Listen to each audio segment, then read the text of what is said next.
ধস্তাধস্তির এক পর্যায়ে আয়েশা গৃহকর্ত্রী লাইলা আফরোজকে switch gear দিয়ে এলোপাতাড়ি ছুরিকাঘাত করে। প্রাথমিক জিজ্ঞাসাবাদে আয়েশা ঘটনার সাথে জড়িত থাকার বিষয়টি স্বীকার করেছে। চুরি করা ফোন ও রক্তাক্ত কাপড়-চোপড় সিংগাইর ব্রিজ হতে নদীতে ফেলে দেয়।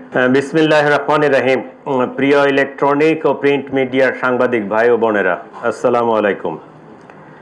গত 8ই ডিসেম্বর সোমবার রাজধানীর মোহাম্মদপুরের শাহজাহান রোডের একটি বাসায় গৃহকর্মী কর্তৃক লাইলা আফরোজ, যার বয়স 48, তার মেয়ে নাফিসা 15 নৃশংসভাবে খুন হন। নির্মম ও বীভৎস এই ঘটনা সারা দেশে ব্যাপক চাঞ্চল্যের সৃষ্টি করে। প্রাথমিকভাবে জানা যায়, ঘটনার দিন সকাল 7টা 51 হতে উক্ত বাসায় গৃহকর্মী আয়েশা প্রবেশ করেন এবং 9টা 35 সময় সে বাসা ত্যাগ করে। ধারণা করা হয় এই সময়ের মধ্যে উক্ত নৃশংস ঘটনা সংঘটিত হয়েছে। এই ঘটনায় নিহত লাইলা আফরোজের স্বামী বাদী হয়ে মোহাম্মদপুর থানায় একটি হত্যা মামলা দায়ের করে। ঘটনার পরপরই মোহাম্মদপুর থানা পুলিশ ও ডিএমপির ঊর্ধ্বতন কর্মকর্তাগণ ঘটনাস্থল পরিদর্শন সহ ঘটনার প্রকৃত রহস্য উদ্ঘাটন, ঘটনার সাথে জড়িত প্রধান সন্দেহভাজন গৃহকর্মী আয়েশার বিস্তারিত তথ্য সংগ্রহ করার কাজ শুরু করেন। তদন্তে জানা যায়, সন্দেহভাজন গৃহকর্মী আয়েশা ঘটনার 3 দিন পূর্বে উক্ত বাসায় গৃহকর্মীর কাজ নেয়। কাজে যোগ দেওয়ার পূর্বে তার নাম, ঠিকানা, যোগাযোগের কোনো ফোন নাম্বার উক্ত বাসায় কারো কাছে ছিল না। সন্দেহভাজন আয়েশাকে শনাক্ত করার জন্য পুলিশ উক্ত ভবনের আশেপাশের সিসিটিভি ফুটেজ সংগ্রহ বিশ্লেষণ করে, কিন্তু কাজে আসা যাওয়ার সময় সে মুখ ঢেকে রাখত এবং তার চেহারা শনাক্ত করা সম্ভব ছিল না। এমনকি তার বাসার ঠিকানাও কেউ জানত না। এক পর্যায়ে আয়েশা সম্পর্কে কোনো তথ্য না পেয়ে মোহাম্মদপুর থানায় গত 1 বছরে গৃহকর্মী কর্তৃক চুরির ঘটনাসমূহ পর্যালোচনা করা হয় এবং তার গলায় যে পোড়া দাগ এবং জেনেভা ক্যাম্প এলাকায় থাকে আয়েশা নামের এক গৃহকর্মীর খোঁজ পাওয়া যায়। সে গত জুলাই মাসে মোহাম্মদপুর থানার হুমায়ুন রোডের এক বাসায় চুরির ঘটনায় জড়িত ছিল। সংশ্লিষ্টদের সাথে কথা বলে প্রাপ্ত তথ্য যাচাই বাছাই করে আয়েশার সাথে যোগাযোগের একটি মোবাইল নম্বর পাওয়া যায়। সেটি 2025-এর জুলাই মাসের ঘটনা। উক্ত নম্বরে যোগাযোগ করলে জানা যায়, তার মোবাইল নম্বরটি কখন কে ব্যবহার করেছেন তিনি সঠিক মনে করতে পারছেন না। তবে কিছুদিন পূর্বে তার ফোনের ডিসপ্লে নষ্ট থাকায় রাব্বি নামের তার এক ছোট ভাইকে ঠিক করার জন্য দেয়।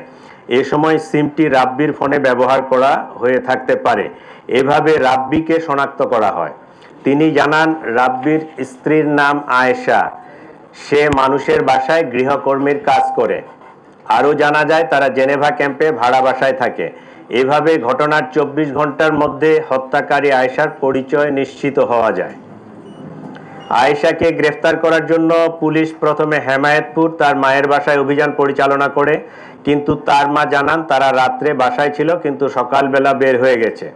আয়েশার মাকে নিয়ে পুলিশ রাব্বির মায়ের বাসাও যায়, কিন্তু সেখানেও তাদের পাওয়া যায়নি। তারা পুলিশকে জানায় আয়েশা ও রাব্বি বরিশালে গিয়ে থাকতে পারে। এক পর্যায়ে তাদের নিকট প্রাপ্ত তথ্য প্রযুক্তির সহায়তায় পটুয়াখালীর দুমকি থানাধীন প্রত্যন্ত নলুয়া এলাকায় অভিযান পরিচালনা করে পুলিশ, কিন্তু সেখানেও তাদের পাওয়া যায়নি। পরবর্তীতে এডিসি মোহাম্মদপুরের নেতৃত্বে থাকা পুলিশের আভিযানিক টিম ঝালকাঠি জেলার নলছিটি থানার চরকারা গ্রামে আয়েশার স্বামী রাব্বির দাদার বাড়িতে বুধবার গতকালকে 10 ডিসেম্বর অভিযান পরিচালনা করে এবং বেলা আনুমানিক 12টা 30 সময় আয়েশা ও তার স্বামী রাব্বিকে গ্রেপ্তার করতে সক্ষম হন। এ সময় তাদের কক্ষ তল্লাশি করে গৃহকর্মী আয়েশা কর্তৃক চোরাইকৃত একটি ল্যাপটপ উদ্ধার করা হয়। প্রাথমিক জিজ্ঞাসাবাদে আয়েশা ঘটনার সাথে জড়িত থাকার বিষয়টি স্বীকার করেছে। একইভাবে জানা যায়, গৃহকর্মী নিয়োজিত থেকে চুরি করার অভ্যাস পূর্ব থেকেই তার ছিল। চাঞ্চল্যকর এই জোড়া খুনের কারণ অনুসন্ধানে আয়েশা বলে, কাজে আসার দ্বিতীয় দিনে সে বাসা থেকে 2000 টাকা চুরি করে। এ নিয়ে গৃহকর্ত্রী আয়েশাকে প্রশ্ন করলে তার সাথে গৃহকর্ত্রীর বাক বিতণ্ডা হয়। লাইলা আফরোজ আয়েশাকে পুলিশে দেওয়ার ভয় দেখান। চতুর্থ দিন কাজে আসার সময় আয়েশা বাসা থেকে একটি সুইচ গিয়ার চাকু নিয়ে আসে। ঘটনার দিন টাকা চুরি নিয়ে তাদের মধ্যে আবারও কথা কথা কাটাকাটি হয় এবং ধস্তাধস্তির এক পর্যায়ে আয়েশা গৃহকর্ত্রী লাইলা আফরোজকে সুইচ গিয়ার দিয়ে এলোপাতাড়ি ছুরিকাঘাত করে। এ সময় তাদের মেয়ে নাফিসা তার মাকে বাঁচাতে এগিয়ে এলে তাকেও ছুরিকাঘাত করা হয়। ছুরিকাঘাতের ফলে অতিরিক্ত রক্তক্ষরণে মা ও মেয়ে দুজনেই মারা যান বলে প্রাথমিকভাবে প্রতীয়মান। ঘটনার সময় আয়েশা নিজেও আহত হয় এবং রক্তমাখা কাপড় চোপড় পাল্টিয়ে মেয়ে নাফিসার স্কুল ড্রেস পরে বাসা থেকে বের হয়ে যায়। যাওয়ার সময় ব্যাকপ্যাকে একটি ল্যাপটপ, মোবাইল ফোন আরও কিছু জিনিসপত্র নিয়ে যায়। বাসা থেকে বের হয়েছে সোহরাওয়ার্দী মেডিকেলের ভিতরে গিয়ে পুনরায় কাপড় পাল্টিয়ে তার নিজের কাপড় পরিধান করে সে সাভারের উদ্দেশ্যে রওনা হয়। পরবর্তীতে সে চুরি করা ফোন ও রক্তাক্ত কাপড় চোপড় সিংগাইর ব্রিজ হতে নদীতে ফেলে দেয়। এই ছিল মোটামুটি আয়েশা সম্পর্কে। এটা একদমই ক্লুলেস একটা ঘটনা ছিল। সে মোবাইলও ইউজ করতো না, ছবি টবি কিছুই ছিল না, কিন্তু তার এই যে গলার সাইডে যে পুরা দাগটা, এইটাই আমাদের একটা ক্লু। কারণ এই পুরা দাগ নিয়ে এর আগে এই মহিলা জুলাই 25-এ ধরা পড়ছিল। এইটা আমাদের থানায়, একটা মোহাম্মদপুর থানায় জিডি ছিল।